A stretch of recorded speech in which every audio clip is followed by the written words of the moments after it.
kasih. Terima kasih teman-teman media semuanya sudah hadir hari ini. Semoga suka filmnya ya semuanya. Suka bingit.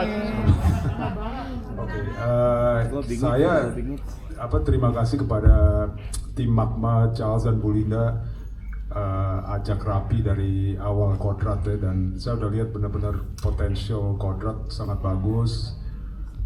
Secara cinematic experience-nya fun banget, movie-nya hampir kalau kita bisa bilang kayak roller coaster lah, naik turun terus.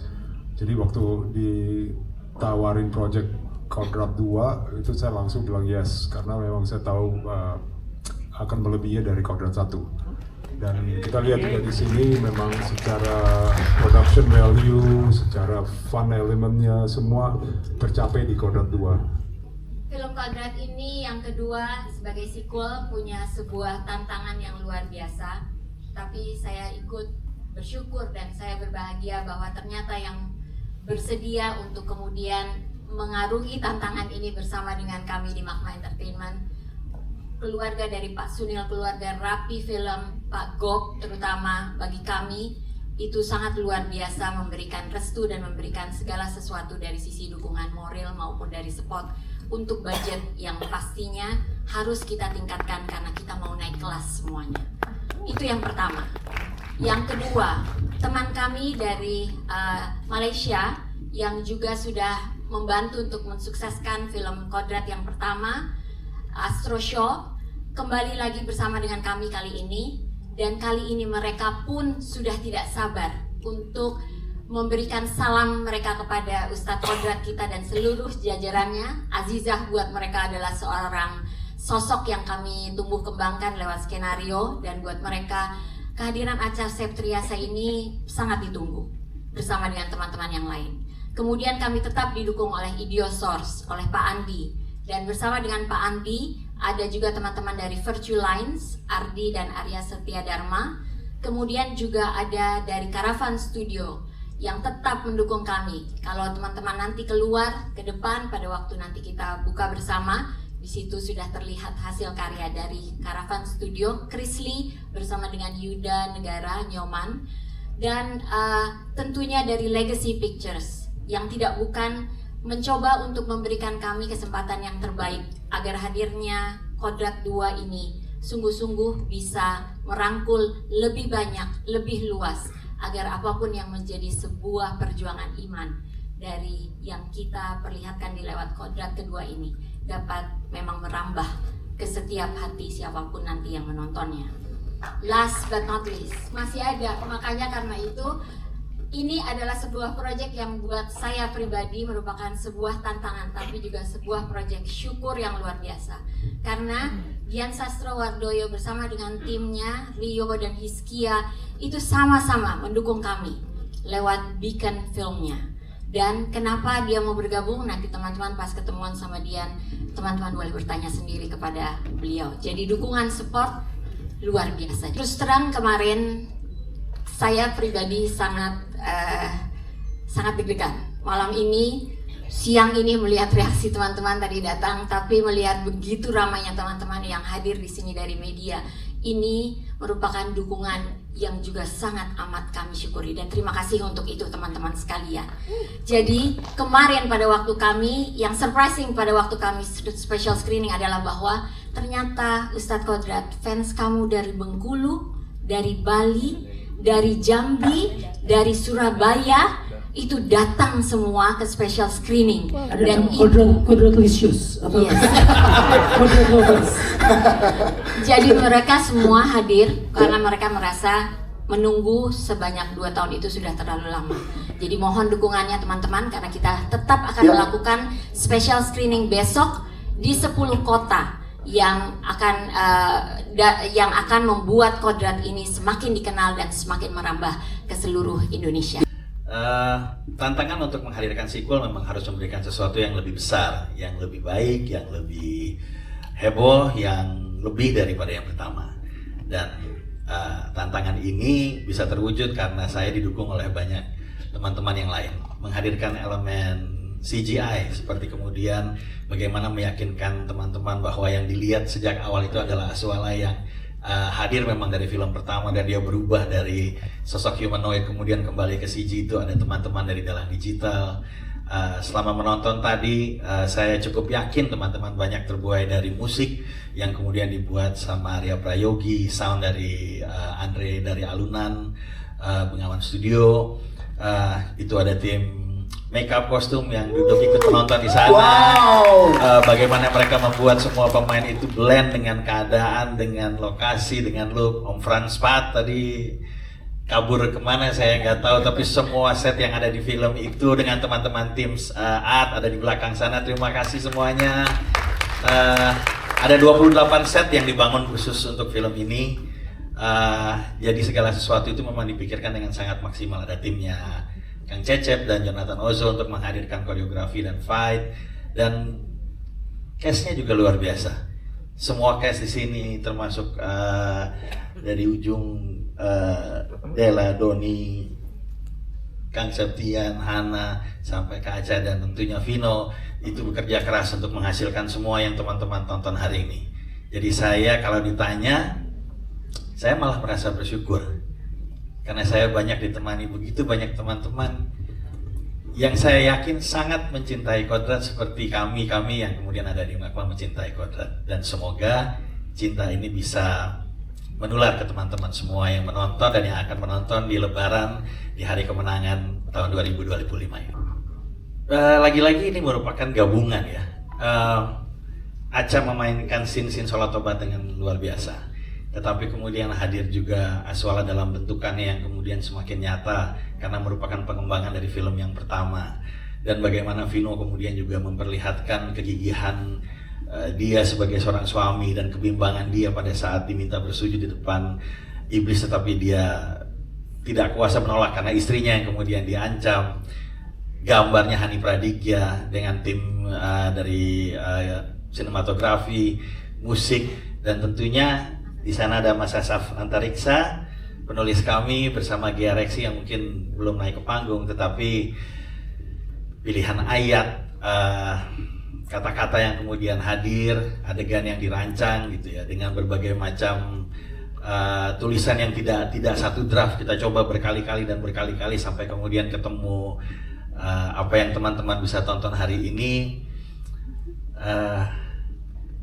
Betul-betul merupakan sebuah hasil kerjasama sih. Seperti yang ada di awal film tadi pada saat short movie Makmat, gak ada Superman di industri film, tapi gabungan teman-teman yang begitu banyak, begitu baik, dan saya syukuri mudah-mudahan bisa menghasilkan film Superman Indonesia mudah-mudahan. Ya, terima kasih.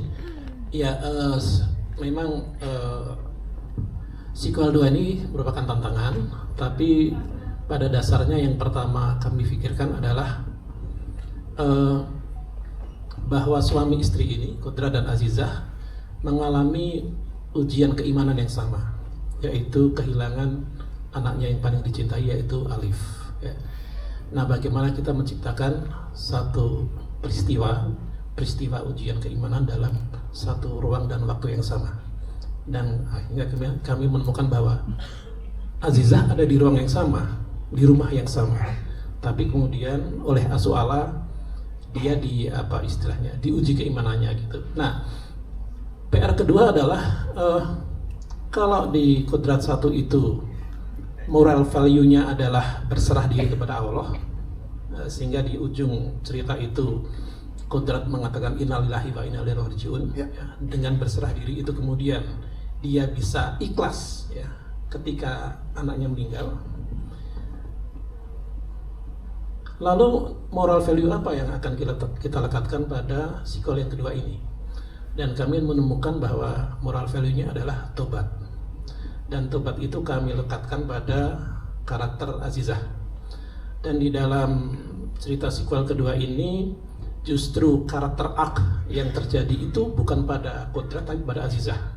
Kodrat di sini sebagai karakter malaikat, dia menolong.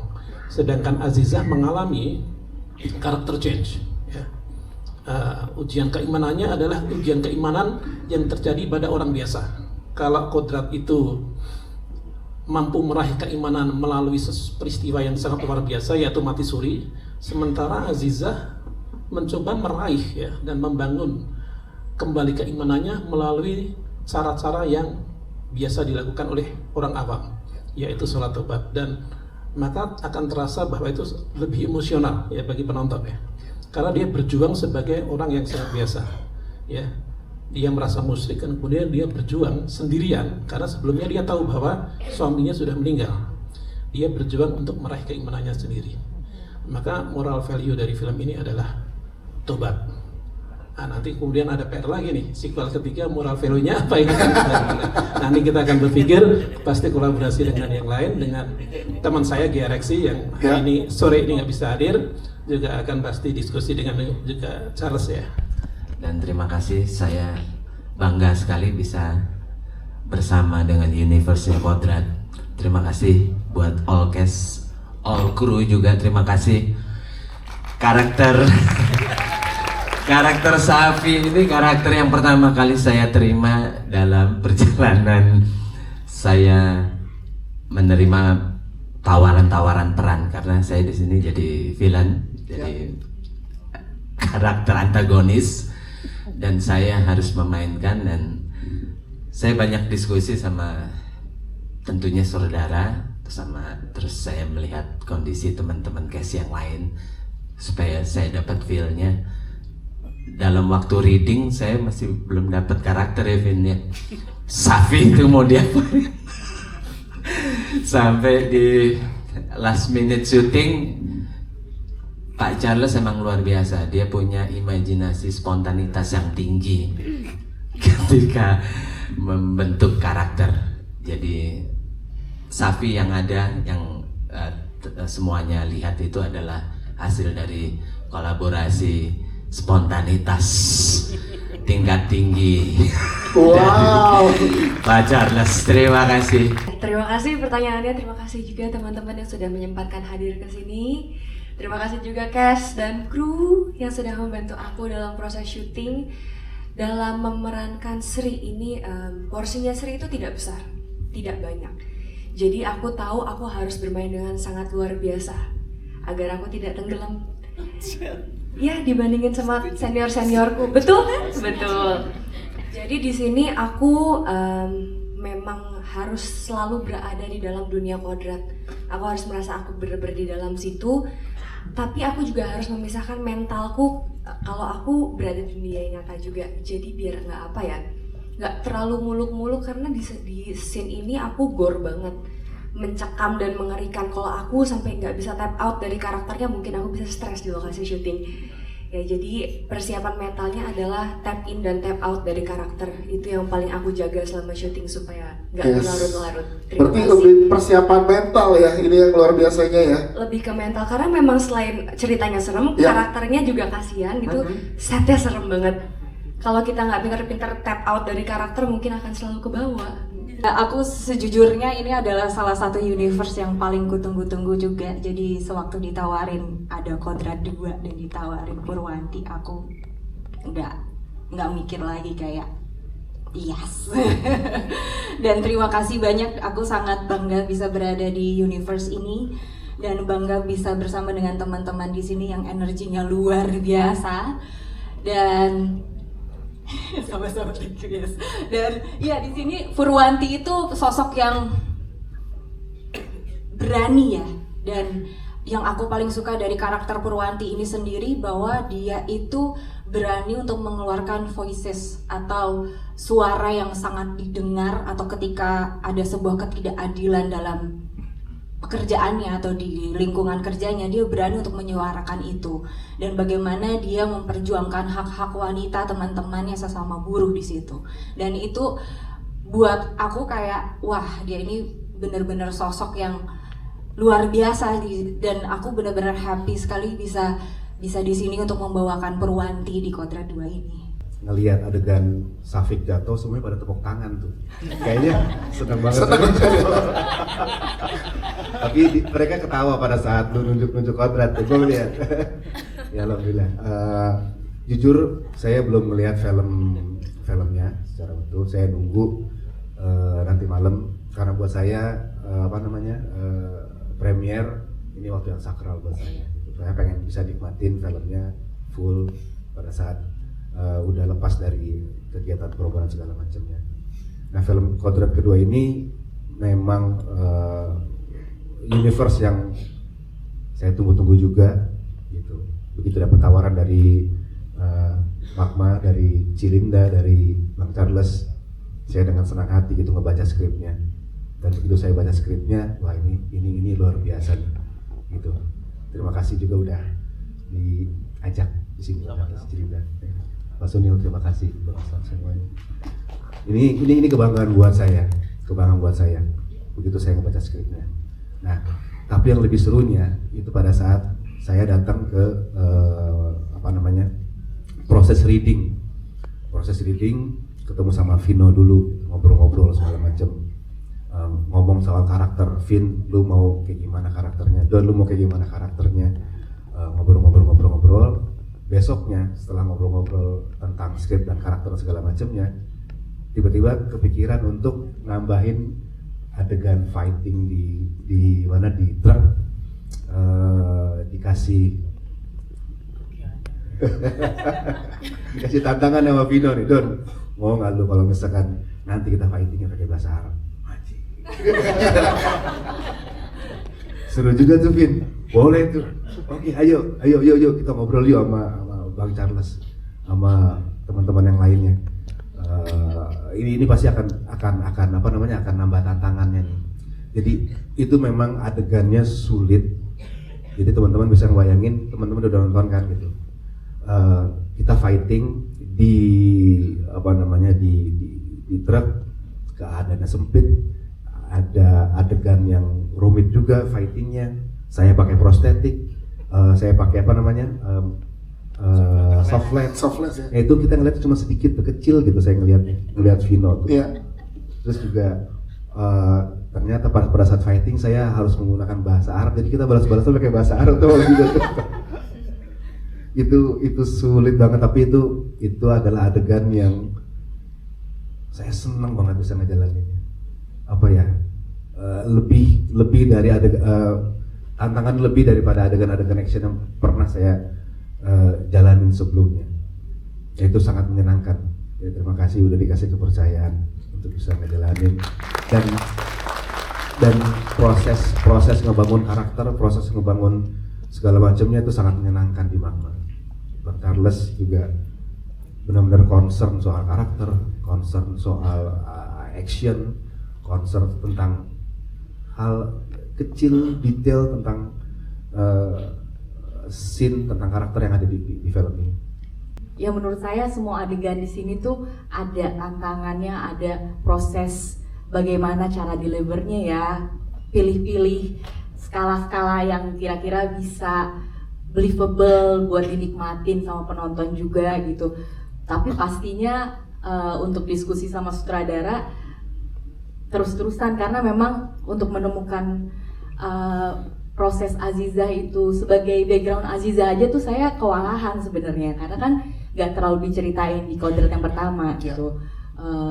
Waktu Azizah di Kodrat pertama hanya sebagai foto aja, dan kayaknya Kodrat ini kehilangan istrinya udah lama gitu. Tapi pas diundang untuk casting film Kodrat ini, untuk menjabarkan karakter Azizah itu saya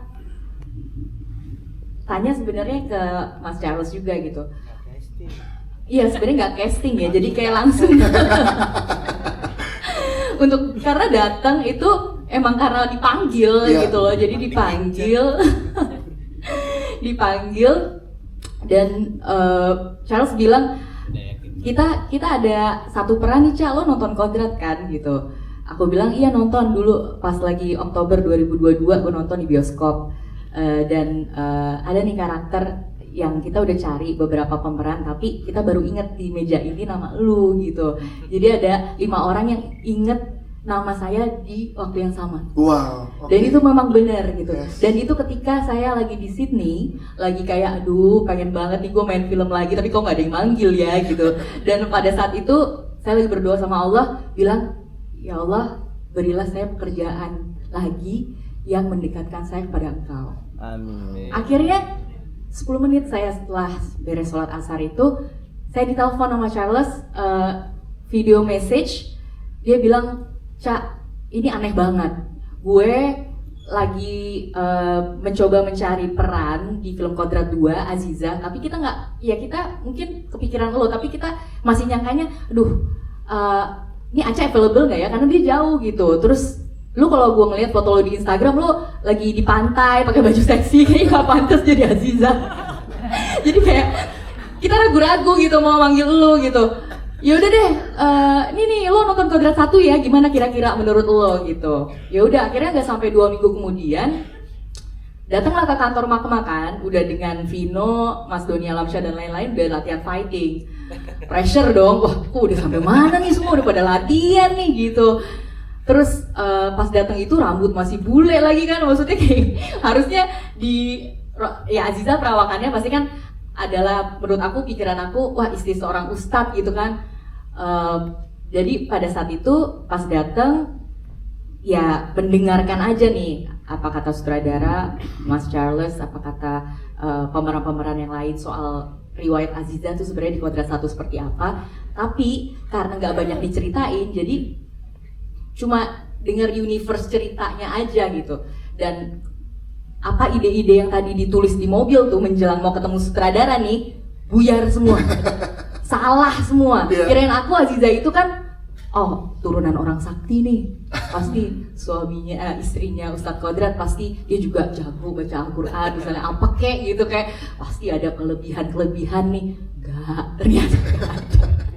Ternyata ya sebagai seorang yang masih belajar agama, seorang istri yang mendampingi suaminya berusaha membantu orang banyak, meruqyah, dan sebagai seorang istri dia juga mungkin ada waktu-waktu di mana dia ditinggalkan sama suaminya jauh gitu, jadi dia merasa sendiri, dan yang pasti berusaha being present as a mom, sebagai ibu, melakukan pekerjaan-pekerjaan yang sebagaimananya umumnya seorang istri di seluruh Indonesia lah ya.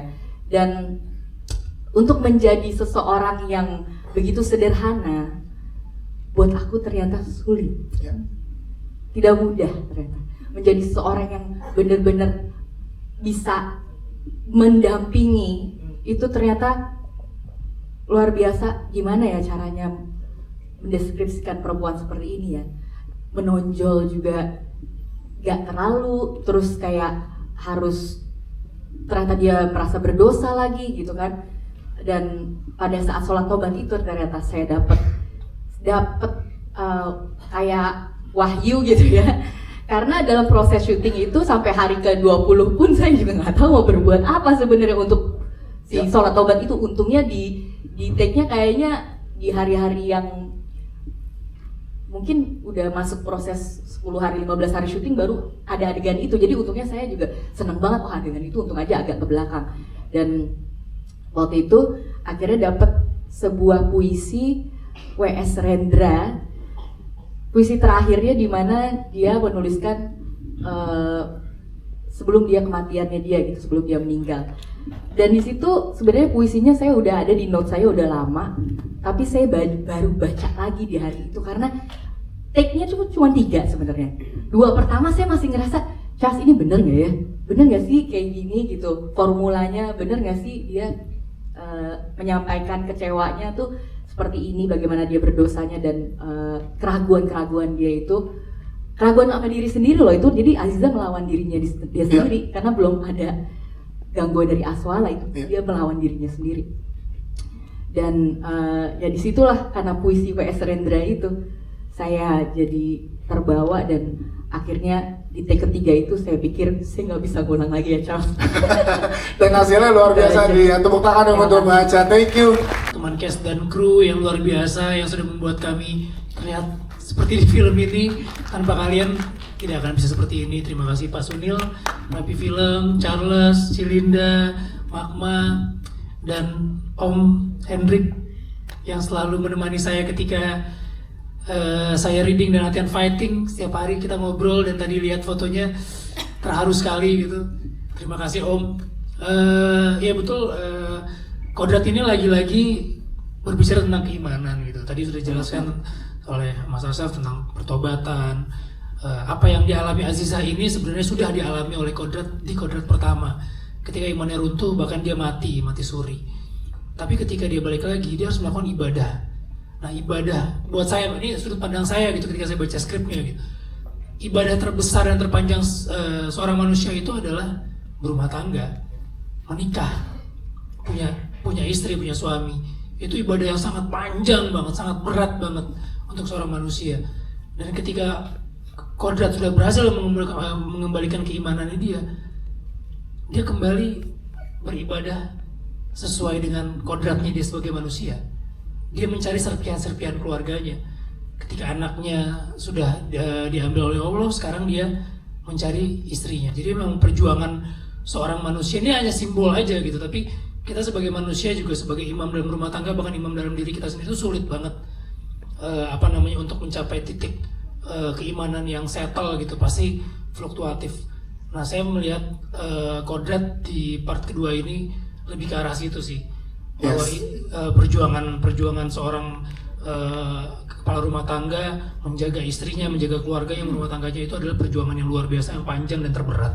Ya, untuk Mas Vino sendiri di Kodrat 2 ada treatment khusus nggak untuk balik lagi ke Kodrat yang ternyata menggoyangkan ke teman-teman tuh nggak cuma dibanggakan secara mata, tapi hati juga gusar setelah menonton tuh kayak iya lagi, aduh gimana ya nanti pulang sebagai benar kepala rumah tangga atau yang wanita sebagai istri itu kan nyampe tuh. Ada treatment khusus nggak Mas Vino? Iya benar, makanya kayak tadi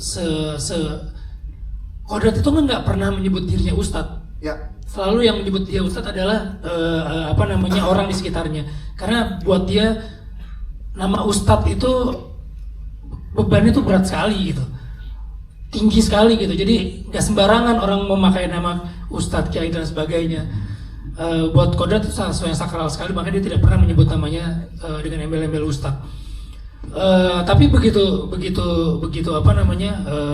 dia masuk ke permasalahan seperti ini, penolongnya dia itu ya cuma Allah gitu.